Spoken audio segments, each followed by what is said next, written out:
Nakaramdam ako na ng paninigip ng aking dibdib. Nangunguyapit ako doon sa dresser. Doon, naratnan ako ng aking anak na si Eric. Yun na po yung time na dinala ko sa ospital. Doon po na-ICU na po kagad si tatay ko. Talagang nanalangin ako sa Diyos. Sabi ko, kung talaga pong oras ko na, nilalaan ko na yung sarili ko sa inyo.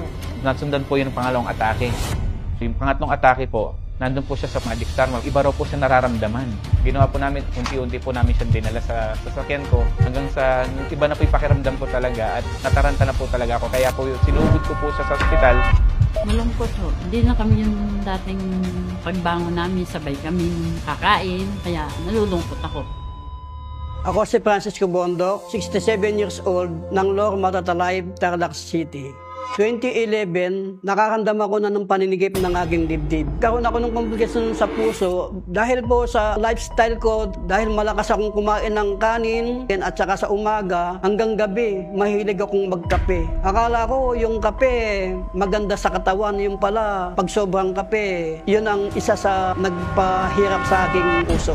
Itong April 5, umaga, habang kumakain kami ng aking asawa, sobrang sakit ng nararamdaman ko sa aking dibdib. Kaya sabi kong ganun sa misis ko, abay, ikaw na maglinda, hindi ko kaya. Nangunguyapit ako doon sa dresser.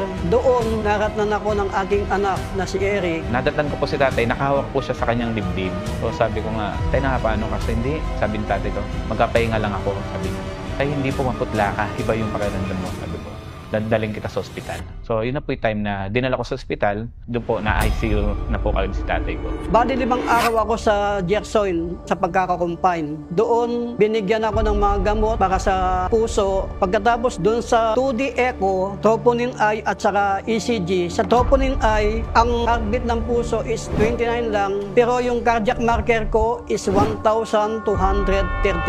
Sobrang napinsala ang puso ko. Nang 90 days, sobrang sakit na naman ang naramdaman ko sa aking puso. Nasundan po yung pangalawang atake. Pero yun po, yung pangatlong atake po, nandun po siya sa Magic Star Mall. Si tatay ko po nasa CR. So mabuti na lang po nandun po. Tumawag po sa si tatay ko na iba raw po siya nararamdaman. So sabi ko nga, o tay, sige, puntahan po kita dyan. Pagdating ko po sa CR, iba na po talaga, maputla na naman. Hanggang sa nataranta na po ako, yung mga tao sa staff ng mall, yung mga guard, talagang tinulungan po kami. Ginawa po namin, unti-unti po namin siya dinala sa sasakyan ko hanggang sa iba na po yung pakiramdam ko talaga at nataranta na po talaga ako. Kaya po sinugod ko po siya sa ospital. Sa awa po ng Diyos, nakarating po kami ng maayos sa ospital at yun po, nakaligtas po ulit si tatay ko sa pangatlong atake po niya. Bali, 4 na beses akong na-cardiac arrest. Ang cardiac marker ko is 1,234 at ang BP ko ay